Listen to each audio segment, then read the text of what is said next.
Hey, everybody. How is everybody? It's just kind of a spontaneous check-in, see how everyone's doing. So where is everybody? It's just me. It's just a Thursday night and just me hanging out. So, hey, I see some likes. Dave, how are you? It's been a really, hey, Liz, how are you also? And Heidi, oh my God, it's so good to see. Hey, Mark, it's so good to see everybody. Melissa, it really is. I cannot even tell you how much I miss doing the, Brenda, hi. The, Ashley's in the house. God, my God, it's so good to see you guys. We miss, Amy, hey, Jane and David. David, listen, you asked, where have I been? So here I am. Hey, Lisa, my God, I miss you guys too, so much. I'm good. I'm glad that no one can, hey, Lauren, how are you? And Denise and Marissa and everybody else coming on in. Good. I'm glad that everyone's saying that they're good. It's the, still such a scary time, even though we're going through this and getting through this. So, Elix is, David, me too. I can't even tell you. That's why I wanted to come in and check in and see how everybody's doing because, hey, Natasha, see how everyone's doing. Jane, same. God, we miss, Elix and I miss doing the show and miss everybody. And Mary, how are you? So, hey, Marissa, it's Elix and I are good. We're busy. Lauren, I'm good. We're both, Elix and I are both doing well, and I hope you're doing well too. I've seen some postings, and it looks like you're doing really well. So, and we miss New York so much, but miss doing this show. So, but I just wanted to check in to see how everybody's doing, tell you what's going on this end. So it's good, David, that you're hanging in there. Same thing. It's hey, Linda, it's like every day just waking up and mira, hola, Eva, just hoping some good news is going to happen. So I know we're getting through this and moving forward. So since things are starting to open up next week, I hope so, Liz. I really do hope so. You know what I miss the most? Anybody who knows me that have been in front of me or see me in big groups or just knows me is the hugging. Hey, Carol, I miss that physical, touch of seeing people. I went to the vets yesterday. I had to bring one of my dogs for a rabies shot, and I was talking to one of the technicians, Paul, who came out to grab one of the dogs. It was the weirdest thing. I'm bringing the dog in, and as the doctor is giving the examination, I'm on the side of the building in the window. He's got me on speakerphone, and he's telling me what he's doing, and it was just so weird. I'm like, what the hell has happened to this life that I'm outside looking in, standing next to the other side of the vet's office is a McDonald's. And so I can smell burgers as I'm, having a consultation with my vet. So it was just weird. It's very weird. And I know all of us want to get back to some kind of normalcy. I also miss traveling. I was just talking about how much we miss going to New York. So, hey, Christine, you just did that with your dog. Yeah, it's weird, isn't it? So we're doing well. Almost daily, Elix and I, as you guys probably know, that Elix had back surgery in December. So, and there's no gyms open. So we've been, there's a path near our house that we go to. And when we walk it, it's 4 miles. And it's been great. It's been really great to get to do that. And hey, Crystal, but I gotta tell you, it's also great. So I'm not 7,000 pounds. I may be like the next contestant on TLC, my 600-pound body or whatever the hell it's called, because Elix is home. He's cooking. He bakes so well that he made this morning banana bread. I'm down here getting ready for readings, and hey, Barbara, and it is a crazy year, Ashley, and he's in there making this banana bread that is fantastic. It's phenomenal. So as you can imagine, I have to keep doing something so that I really am not 900 pounds. So, but in any case, before I tell you about Liz, it's like the best, this banana bread. But before, hey, Denise. Hey, Allison, the Batchelder women, we miss you guys so much. But before I tell you about the show, the radio show that we've been missing, I got to tell you something really quick. So we have 3 chins, right? Three Japanese chins. If you've never seen them or pictures on Facebook, they're on my Facebook page. So there's 2 black and whites, and we call him Blondie. He's blonde and white. So years ago, I found these 2 stuffed animals that look, one's black and white and one's blonde and white. They look exactly, because our dogs are small, right? They're like 10, 12 pounds. These 2 stuffed animals look exactly like the black and white one looks like Memphis and Little Ricky, and the blonde looks like Django. So we come downstairs. The plan is to go out on the deck for the first time to have dinner, but it was too windy, so we ate downstairs. But and Elix's mom is here. She came back. It's just been over 2 weeks. She's out of quarantine. She was Carmen. Mira.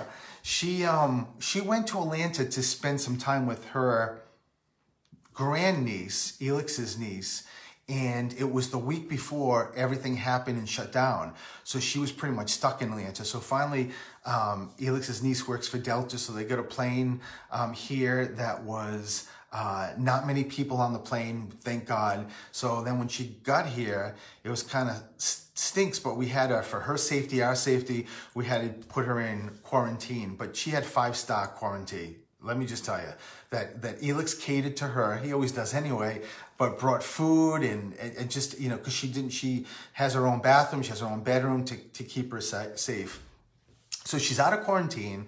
So when she's downstairs, I go upstairs and I take one of he's like about this big, the blonde and white Japanese chin dog, stuffed animal, and I put half of it under her bed with like the head sticking out. And as she's coming upstairs after we eat dinner, I fill in Elix very quickly. And as she's halfway up the stairs, I start yelling, I can't find Django. Now Django's the blonde. Where's Django? Django, where is he? He's not in the house. So Elix yells in Spanish to Consuelo, Ma, check upstairs to see if Django went upstairs. She goes upstairs. So she gets on top of the stairs and diagonally across is her bedroom. And she starts walking, and Elix and I quietly follow her up the stairs. And you see her as she's approaching the bedroom, her pace starts slowing down because she notices that there's Django halfway into the bed with his head just down, like looking like something's wrong with him. So she slowly goes, she slowly goes into the bedroom, and as she's going closer to the bed, Elix and I are watching her, like almost like peeing our pants.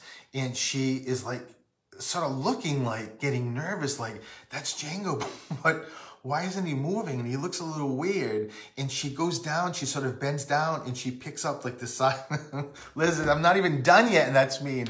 She bends down and looks up, picks up like the little top of the bedspread that's kind of hanging there, and she goes to touch him, and the stuffed animal just falls to the side. Now, I had the head in with the ass sticking out, but then I realized the tag is on the ass, and I didn't want to really necessarily pull off the tag, so that's why I turned it around so that I'm not even looking at the comments, because people are probably like, this is the meanest guy I've ever met. And so I had to stick the head out, and then when the stuffed animal fell sideways, Consuelo at 94 just kind of like jumped up And then finally, Elix and I, of course, started laughing. She looks at the staircase, and then she knows that it's a stuffed animal, so she picks it up. And in Spanish, she called me, for anyone who knows Spanish and is listening to me, she calls me what she calls me all the time, maldito, which is just mischievous, or just sort of like Dennis the Menace, just always into something or doing something, and that is me. If you know me, I'm very seldom serious. I love laughing and I love making people laugh, and that was that was funny. Years ago, we did that with fake poop, and it's like a good size poop. We did that in Consuelo's bedroom, but we did it at my mom's house. I put it towards the bottom of my mother's bed, and like right, sort of like pushed towards the end of the bed on the floor. So I walked by, and we had just a Chow Chow. Then we have my dog, and my mother has her dog, Nitro. And I walked by, I'm like, Ma, and she's in the kitchen, and Wendy, exactly. I said to my mother, someone, can I say shit on Facebook? I just did. One of the dogs went to the bathroom in your bedroom. So my mother was like, oh no. So she gets up and she's kind of looking, and I'm standing at the bureau, and she's kind of like looking like, because I placed the poop like right at where the bottom of the bed was, and she's looking at it like, how did the dog get his ass so close to the bottom of the bed so that the poop fell so close? And as she's kind of talking out loud, I grabbed one of her like favorite, it was a sweatshirt that I think we got at Old Orchard Beach. I grabbed one of the sweatshirts that she really liked. I grabbed it very quickly, and I leaned down and I said, I'll grab it. And I picked it up, the fake poop in her sweatshirt. So she thinks it's real poop. And she was not like Elix's mom. She didn't say maldito to me. She said a lot of F words to me. And then when I told her it was fake, she still had a lot of swear words to say to me, but that was my mom. It was a good story, right, of my mom. As you probably, if you maybe don't know, that I lost her in February, and it's been hell. Mother's Day, I didn't even go on social media. I barely went on my phone. It was just, David, right? It's funny. She did want to kill me. It was very difficult. Mother's Day, it was my first Mother's Day without her, so it was really difficult. You know, Mother's Day also, May 8th was their anniversary, my mom and my dad's, but, excuse me, at least I felt like out of many, many years, at least they're together on their anniversary, so, which is really nice. And, you know, I've got friends that have parents in nursing homes or even hospitals, and I know, there's no question that I know that my mom, in February 12th, she died, did that purposely to make sure that I didn't have to deal with this COVID-19. She died on a Wednesday, and the night before, and I know I probably said this on the last radio show, which, by the way, was March 11th. That's how long ago it's been. That the night before, she was in a nursing home, and I went to the nursing home by myself and spent the night with her, just the two of us, you know, and she was alert, and she knew what was going on, and I held her hand, and it was, I don't know how to, I mean, it wasn't really closure. It was just such a beautiful, I knew it was coming. I knew that my mom was getting very close to passing. I was sitting there, and I could see everybody in spirit. You know, for a medium, it's weird, but it was very peaceful and very comforting to see all my father and all my loved ones there. So I know it was soon, but to be able to, and the nurses in the nursing home were spectacular, coming in and checking on me. But that time, just the two of us, was incredible to have. And the next morning, I was getting ready to leave because I came home late and went to sleep, and then was leaving in the morning again. And the head of that department where my mother was is a very good friend of ours. without me knowing, Elix actually asked her to call him when my mother crossed and not me, because he knew how bad it would be for me. And I had my keys in my hand, and I was just opening the door to go down to the garage, and the phone rang, and Elix hung up and told me my mother had passed. So to not be able to have had that night before, I can't even think of that. I just can't think of it. And so for people that are going through this, whether it's parents or spouses or kids, and you can't see them, that to me is the most brutal thing of this virus. We'll get through this virus, right? We'll all get through it. But the fact that if you get sick and you're in the hospital and you can't see the person, or the person can't see their family,